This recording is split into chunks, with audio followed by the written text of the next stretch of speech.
Bonjour à toutes et tous et bienvenue dans l'Agriculture selon eux, un podcast de Terre et Territoire. Aujourd'hui, je vous propose la 4e et dernière partie de la rencontre avec Hervé Covès.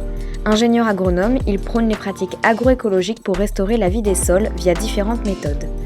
Dans cette dernière partie, toujours accompagné de Dominique Carrette et Yves Sprier, Hervé Covès parle des castors, de la Corrèze et du Nord.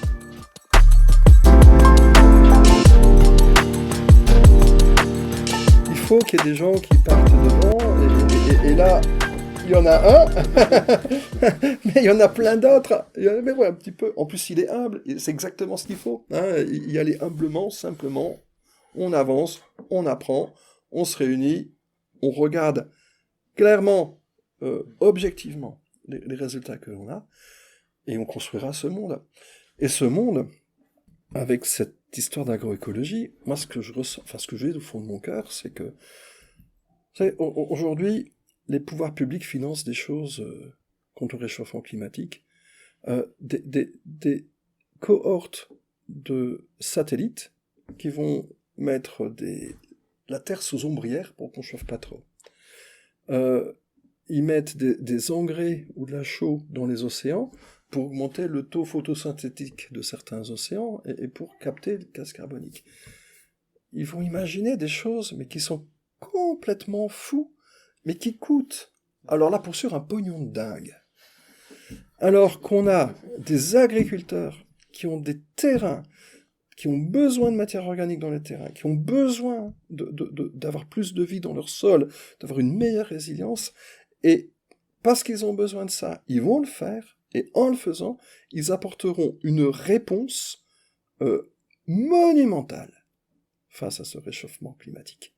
Et si aujourd'hui, il y a encore plein de politiques, il y a encore plein de gens qui sont aux manettes, qui doutent de la capacité qu'a le monde agricole à relever ce défi, et le monde agricole a déjà montré qu'il avait la capacité de relever des défis extraordinaires, s'il y a des gens qui doutent de ça, moi je n'en doute pas, parce que je les vois à l'œuvre. Je vois tous ces jeunes qui ont la patate, qui ont envie de faire, et que cette énergie-là, qui est une énergie d'amour pour la vie, pour la planète, pour son métier, pour son avenir, que cette énergie-là, ça je le vois, et c'est parce que je le vois que j'y crois. Voilà. Et donc, en fait, j'attends de voir ça se réaliser à plus grande échelle. Et ça se fait, en fait. Ça se fait. Si tu prends juste l'histoire des 3 dernières années, ça fait 3 ans que je viens ici. La première année, on a rencontré combien d'agriculteurs? On a fait juste la masterclass, il y en avait... On était 40 en participants. 40, le Covid qui arrive, on peut plus se réunir, on fait juste une réunion, 40 personnes. L'année, 2 ans après, quand le Covid s'arrête et tout ça, je reviens. Et là, au lieu de rester, j'étais resté finalement qu'une journée, le reste du temps, ça fait des balades à cheval, c'était aussi fabuleux. Le trait du Nord, ça c'est d'une beauté extraordinaire. Et donc sur 4 jours, et là, sur les 4 jours, combien de groupes? 4 groupes, quoi, en fait. Voilà. Là, je reste sur un peu plus d'une semaine. 9 jours, 14 groupes. Ça marche pas ici. En fait. Mais oui, en 3 ans, on passe de 1 groupe à 14 groupes. Et c'est même pas les mêmes que le premier groupe que j'avais vu. Alors, il y en a qui sont dans plusieurs groupes à la fois, c'est vrai. Et puis là, aujourd'hui, combien c'est 300 élèves, 300 élèves qui sont là et qui attendent ça, qui veulent, qui sont prêts, qui sont tous aux patates pour partir là-dedans. Bien sûr, il y a des gens qui vont dire, ouais, non, oui, on veut voir, planter des arbres. Planter des arbres, il y a encore, être un peu, ça va rayer les tracteurs ou ça va arracher les rampes, les rampes de pulvérisation. Voilà, bon, certes. Et en même temps, il y a des agriculteurs qui se font piquer leur GPS, qu'ils achètent je sais pas combien de milliers d'euros, et qui sont précis à 2 cm près. 2 cm près. Alors, on veut me faire croire qu'on n'est pas capable de conduire à 2 cm près et éviter des arbres, alors qu'on a les outils et le matériel pour le faire. Voilà. Ça me fait rire, quoi. Voilà, ça me fait rire. Et puis donc, on va y aller. Ça veut dire nous. tous en chœur, ensemble, agriculteurs. Mais les compétences qu'il va falloir développer, c'est celle aussi d'observer la nature, avec des biologistes, des écologues. Des médias. Des médias, bien évidemment, pour faire passer aussi et amplifier ce message-là. On est passé dans les parcs naturels régionaux et avec le Conservatoire des espaces naturels, pour dire exactement la même chose. Et à chaque réunion, on a fait en sorte qu'il y ait à la fois des gens du monde agricole et rural, et puis des gens du monde de l'écologie. Et on voit que la mayonnaise prend, que ça marche, qu'on peut faire ensemble, et que tout le monde a envie de faire ensemble. Hein, quand on parlait des gens qui plantent des arbres, là, les planteurs volontaires, ils viennent avec des enfants, avec des gens des écoles, pour planter des arbres chez les agriculteurs. Hein. Ça crée des liens, ça crée des ponts, et ça crée des trucs où tout le monde a le sentiment, pas que le sentiment, mais tout le monde agit pour prendre en charge son destin face au réchauffement climatique, sans attendre qu'ils finissent d'envoyer leurs fusées ou de mettre je sais pas trop quoi dans la mer, quoi. Non, on peut faire des choses d'ici, et puis on va voir ce que ça fait. Hein. Aujourd'hui, il y a 28 000 chercheurs, pas chercheurs, 28 000 bureaux, unités de recherche à travers la planète qui ont bossé là-dessus. Et donc, on n'a pas de solution beaucoup plus robuste que ça, en fait. Donc on va le faire, avec beaucoup de joie. Et si on voulait pas le faire, les Américains, ils ont signé la mesure 14.7. Planter un arbre, c'est 130, 180 € par hectare. La mesure 14.7, elle rapporte, pour 3 hectares, 65 000 $. 3 hectares, c'est-à-dire 1 km de rivière, de cours d'eau. 65 000 $. Et ça, c'est d'introduire des castors. C'est le truc le plus efficace du GIEC. Je ne plaisante pas. Les castors. Des castors. Mais le castor, qu'est-ce qu'il fait? Il s'installe dans un cours d'eau. Et commence par couper tous les arbres. Trogne. Toutes les racines se décomposent. Là-dedans, ça crée des chemins où toute l'eau circule. Hein, circule et va, et pour peu que les agriculteurs qui sont autour continuent d'entretenir leurs haies, leurs arbres, et bien ça se circule, et ça peut circuler à 150 mètres de part et d'autre d'un cours d'eau, et ça peut même remonter à 50 mètres. D'altitude, si on n'a pas des grands vallonnements de 50 mètres de haut, chez nous si, hein, donc, mais les castors ils sont loin, chez nous ils sont encore des centaines de kilomètres à faire avant d'arriver. Ici vous les avez. Donc ils hydratent. En hydratant, ils réhydratent les aquifères. Ils permettent à l'eau de repénétrer dans le sol.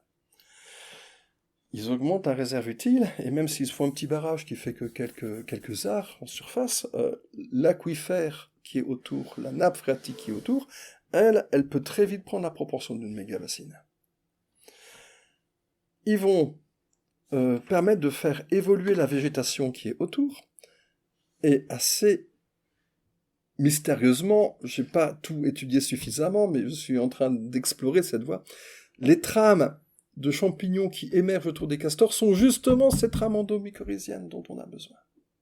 Ils créent des corridors humides qui servent de pare-feu lorsqu'on a des incendies. Donc de l'eau, ils génèrent énormément de biodiversité, donc des auxiliaires. De se rappeler que maraîchage, c'est culture de marée, que quasiment toutes nos cultures, tout ce que l'on mange, ne sont pas les céréales parce qu'ils viennent des plantes, mais beaucoup de ce que l'on mange, beaucoup de nos fruits sont originaires de zones humides. Ça veut dire que tous les auxiliaires dont on a besoin sont originaires de ces zones-là.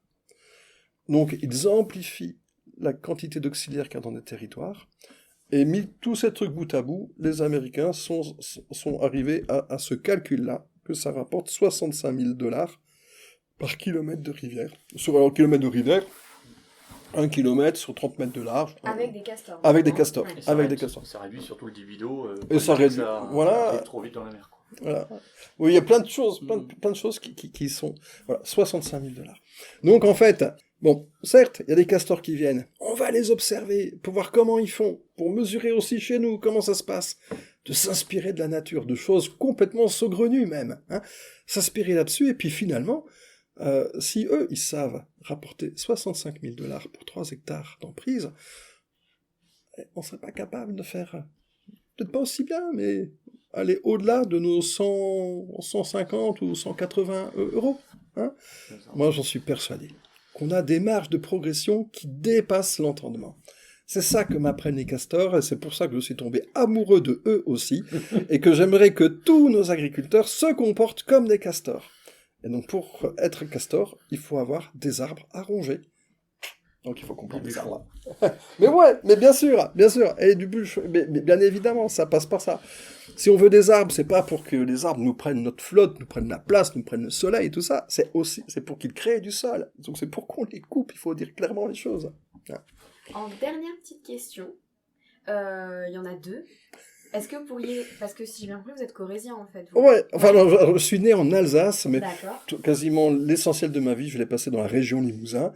Et donc depuis... Et principalement en Corrèze. Et depuis, voilà, de quel côté en Corrèze? Tout près de Brive. D'accord, plutôt voilà. Brive. Est-ce que vous pourriez décrire l'agriculture en fait en Corrèze? C'est quoi les cultures principales? Ouais. Et puis dans le nord, dire ce que vous aimez dans notre région. Le maroilles. là, ouais, mais ça, c'est une fois par les sentiments. L'agriculture corrézienne. Alors, c'est beaucoup de l'élevage. Alors, de l'élevage allaitant, la race limousine, hein, ça c'est la base. Beaucoup de foresterie, hein, beaucoup de plantations d'arbres. Tout le secteur de Brive, c'est des systèmes polyculture élevage avec du veau sous la mer, hein, donc du veau qui est élevé pour être vendu sous forme de veau et pas de broutard, donc hein, et puis donc là autour de ça, donc historiquement une grande production fruitière et légumière. Les légumes, il n'y en a quasiment plus. Les fruits, c'est encore un pôle de production très très important dans toute la Basse-Corrèze. Des productions qui sont en train d'émerger, donc de la vigne notamment. Hein, dans le Médoc, un peu plus bas en altitude, ça devient difficile, et on voit que les vins qui commencent à être faits en Corrèze sont de plus en plus bons. Hein, donc le réchauffement climatique a aussi du bon. Hein. Donc quelques productions qui commencent à émerger comme ça, mais bon, globalement la Corrèze c'est quand même un département dans lequel on va avoir un tiers des exploitations qui n'ont pas de repreneurs là dans les 5 ans qui viennent. Et donc ça c'est une vraie difficulté, ce dépeuplement de nos campagnes, avec derrière des grosses entreprises qui rachètent ou qui reprennent sous forme de baux ou qui s'appellent des plans simples de gestion pour y mettre de la forêt, enfin de la foresterie, et donc on risque de se retrouver dans un département très très forestier. C'est quoi la taille moyenne de l'exploitation en hectares? Je veux dire, c'est plutôt des petites exploitations? Alors c'est en pleine évolution, ça doit être aux alentours d'une 50aine d'hectares, je crois, aujourd'hui. Hein. Et pareil d'une 50aine de vaches, quoi. Okay. Voilà, ça il faudrait. Je ne sais pas si j'ai bien actualisé. Plus petite qu'ici, quand même. Ouais. Mais on n'a pas de grande production céréalière, des choses comme ça. Hein. Ça c'est clair. Et alors, ce que vous aimez dans le Nord, ce que vous aimez quand vous venez ici? Eh bien, que quand on regarde les projections d'évolution du climat entre la Corrèze et le Nord, eh bien, en 2050, le Nord pourrait beaucoup ressembler à la Corrèze. Vous allez venir vous exiler ici. Un réfugié, je vais être un réfugié climatique. Hein, continuer à faire ce que j'aime faire, et les productions fruitières de Corrèze, continuer à les faire jusqu'ici. Hein. Moi, ce que j'ai vraiment beaucoup aimé ici, c'est dans les groupes que j'ai vus, c'est l'état d'esprit, en fait. L'état d'esprit des gens qui sont ouverts, qui ont le cœur sur la main, qui font ensemble. Hein, et dans ceux que j'ai rencontrés, j'ai vraiment trouvé quelque chose qui fait du bien, quoi. Qui fait du bien, qui redonne confiance en l'humanité. Hein, et par moments, on doute de l'humanité, de ses capacités à faire du bien. Et j'ai rencontré des tas de gens fabuleux. Cette qualité-là, c'est probablement le truc le plus important dont on a besoin pour nous adapter aux évolutions. Hein, on sent que c'est un pays, que c'est des gens qui ont souffert, On sent que c'est un lieu où il y a il y a des rides, il y a des crevasses, il y a des blessures, il y a des cicatrices, et que ça c'est le terreau qui fait que les gens se serrent les coudes humblement, simplement, de là où ils sont. Et ça, je pense que c'est précieux.